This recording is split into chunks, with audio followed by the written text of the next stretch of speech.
Welcome back to another edition of Ask Isaiah. I'm Isaiah Rose. Thank you for tuning in to my YouTube page.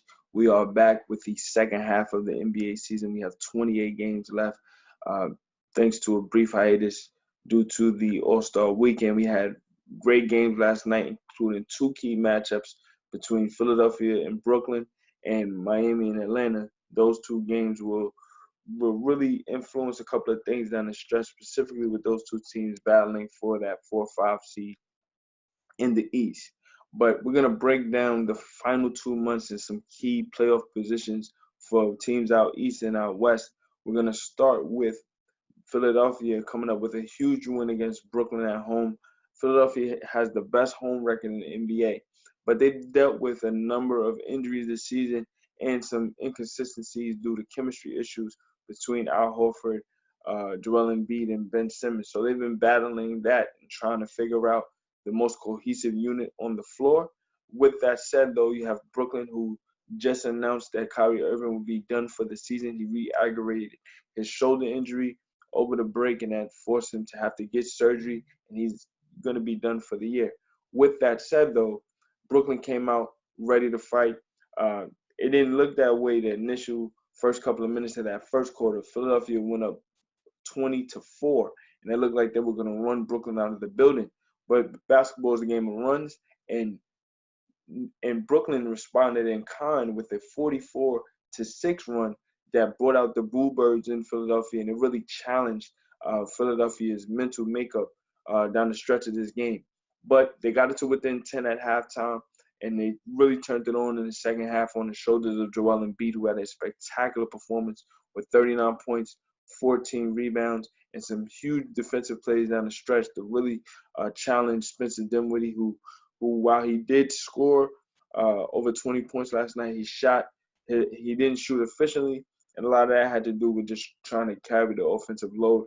But Brooklyn did make a game of it, and it was a spectacular game down the stretch.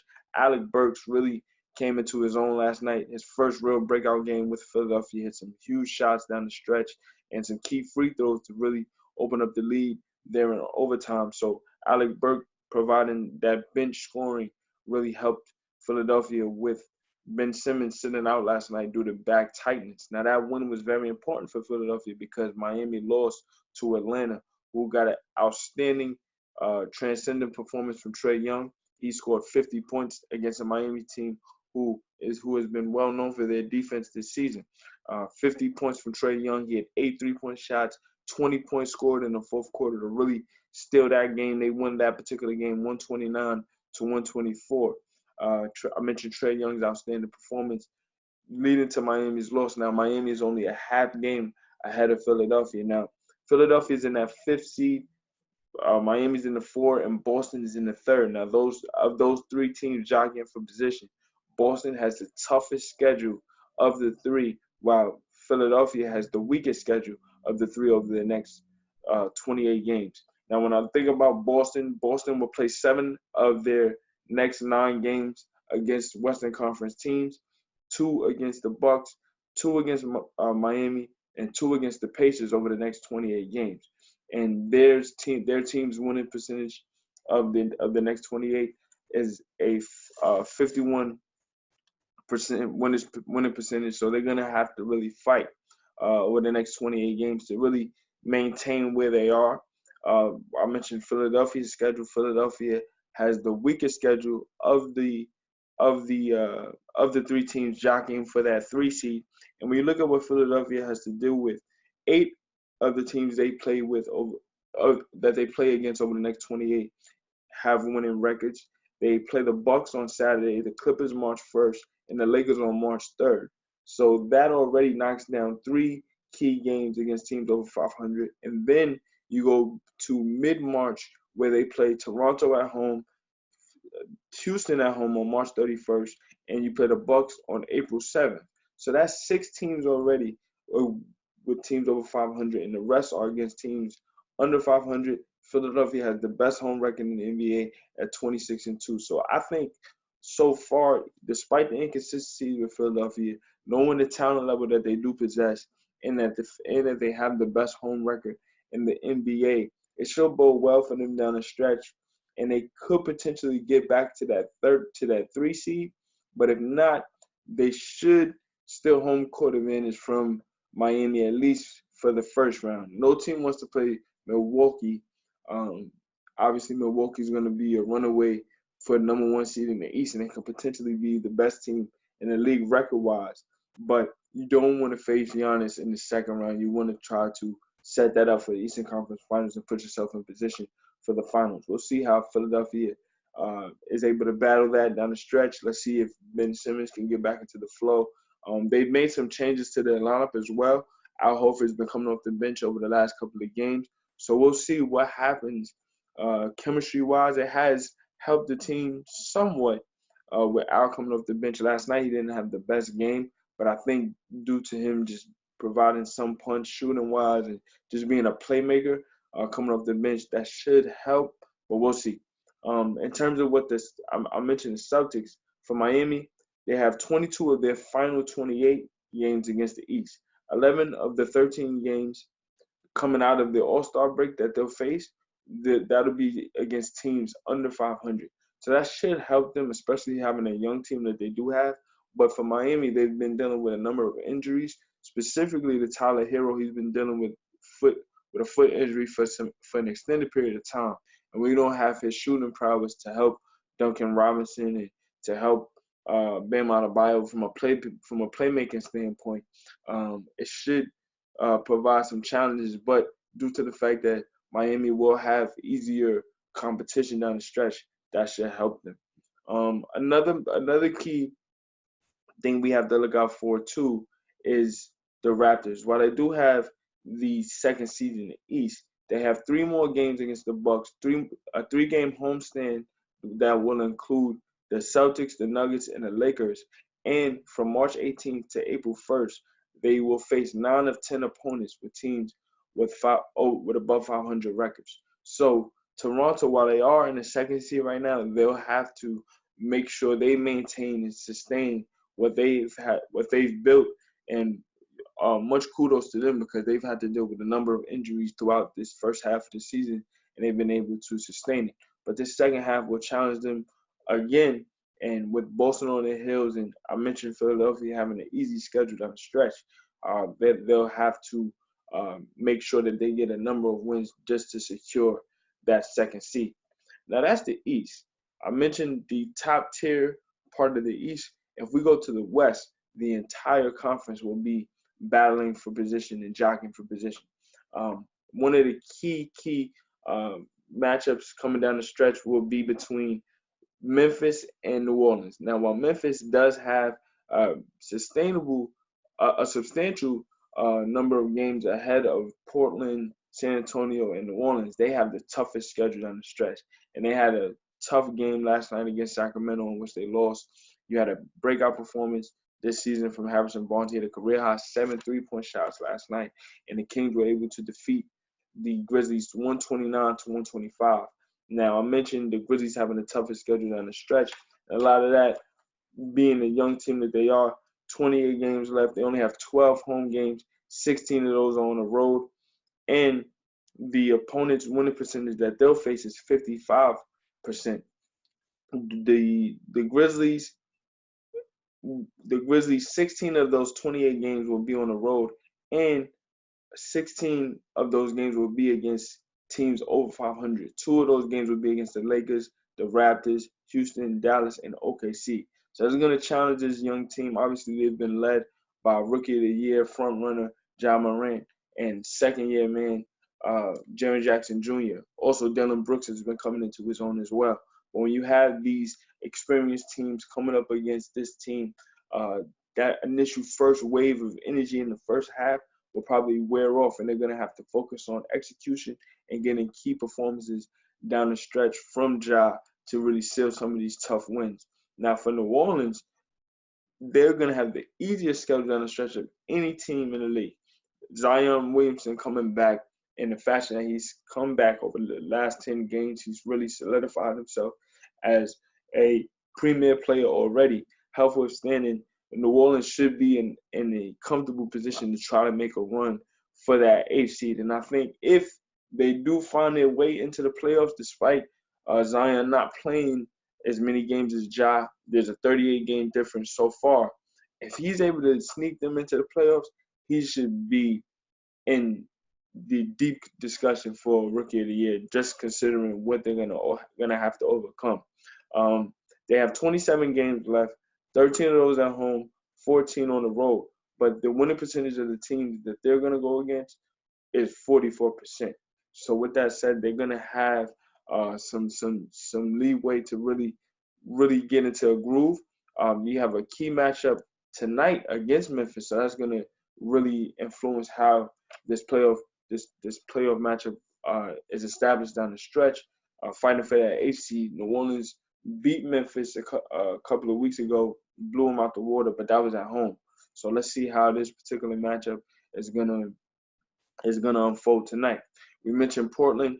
Portland has the second easiest schedule in the Western Conference. They have 26 games left, 15 at home, and the winning percentage of the teams that they're going to go against is 46%. But Damian Lillard, who suffered a groin injury just before the end of the first half, he's going to miss a number of games. He missed the All-Star game this weekend, and he's going to miss 3 to 4 games out of the break. So let's see if Portland could, hold it down for him while he's out. And can CJ really get back in the groove? He missed a number of games in the first half as well. So if Portland can get off to a great start here in the second half, and you see Memphis maybe fall back and deal with a couple of losses, can Portland sneak into that groove? We'll see how that goes. In terms of the Pelicans, 9 of the 27 games that they're gonna have, 9 of those games are against opponents over 500. So I mentioned the winning percentages of teams they're going to go against. We've already seen Zion Williamson, despite being young already, he's been able to influence games against teams that are way more experienced. So if you're dealing with a team that doesn't necessarily have the talent level of a Zion Williamson, he may be able to swing some games that many might expect New Orleans to have lost when he was out. So we're going to have to pay attention to that. Now, if we go into the higher brackets of the West, you have some tough standings in between Denver, the Clippers, Utah, and Houston. Now, of all of those teams, Houston has the easiest schedule down the stretch. 13 of their 28 games will be against Eastern Conference teams. Houston has already won 12 of their last 13 games against the East. They have 5 more games against top 6 teams out of the West. But in their final 8 games, they're going to stay in that Houston triangle between San Antonio and Dallas. And the winning percentages of teams that they face over the next 28 games will be 47%. So for Houston, they find themselves in a key position to try to make a run for that 3 seed. Obviously, if you're in the 3, you're going to probably face OKC or Dallas, which is a great matchup compared to a Utah team who is well coached, and they have some key mismatches for a Houston team who is focused all in on small ball. Is bowled well over the last couple of weeks, and for Russell Westbrook over the last 2 months or so, he's been really efficient and really changing the offense for Houston, while James Harden has been battling some issues shooting wise. With that said, though, Houston has put themselves in a prime position to make a run. While they are in the 5th seed right now, they face Utah this Saturday, and that's going to be a key matchup. Utah has the second best record at home this season at 20-5. They have 12 games this season in which, they're going to have 12 more games this season in which they face teams with a top 10 offense. But for Utah, having a home record that they do have, 5 of those games will be at home, and they will have 5 of their next 5 games out of the break at home over the next 8 games. So that should present a challenge, but they have 2 games against LA, 2 against the Celtics, and 2 against Denver. So can Utah sustain where they are? They're in that 4-5 range. Can they make a run for that 2 seed? Denver, who just lost a tough game to the Lakers prior to the All-Star break, Denver has 15 of their next 27 games against teams over 500. 2 games against the Clippers in Utah, but for Denver's sake, they're already 1-0 against the Clippers and 2-0 against Utah. For the Clippers, have accumulated the most talent in the league so far. They've made huge buyout moves in regards to Reggie Jackson. They made a trade for Marcus Morris. For Marcus Morris, we spoke about that a couple of days ago. While that has helped them talent-wise, they've been dealing with some injuries to Patrick Beverley and Paul George.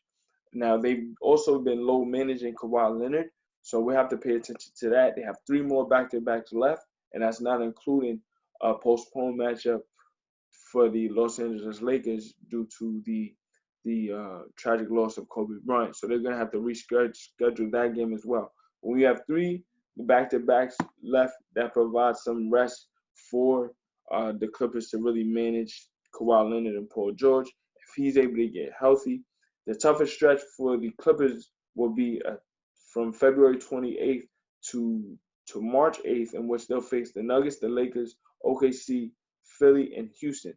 But the winning percentages of teams that the Clippers will play down the stretch will be 48%. So that should help an experienced team like the Clippers. They're well coached, and they should, solidify that 2nd seed and potentially make a run for that 1 seed. Although the Lakers look to be head and shoulders above most teams due to record-wise in the West. Now, I mentioned how this could potentially play out. We'll see. We got 28 games left. We got some key matchups over the next couple of weeks. I mentioned the Bucks and Sixers tomorrow night, which will be huge for Philly, in which Philly got destroyed a couple of weeks ago in Milwaukee. Even though they did battle back, the score wasn't really indicative of how dominant Milwaukee actually was. But if you go back to the Christmas matchup at home, Philadelphia ran Milwaukee out the building. So both teams seem to be going tit for tat with each other. And like I said, depending on where Philadelphia ends, this could be a early playoff matchup, or if Philadelphia fights and could potentially get to that 2-3, we might see this matchup in the Eastern Conference Finals if all goes well.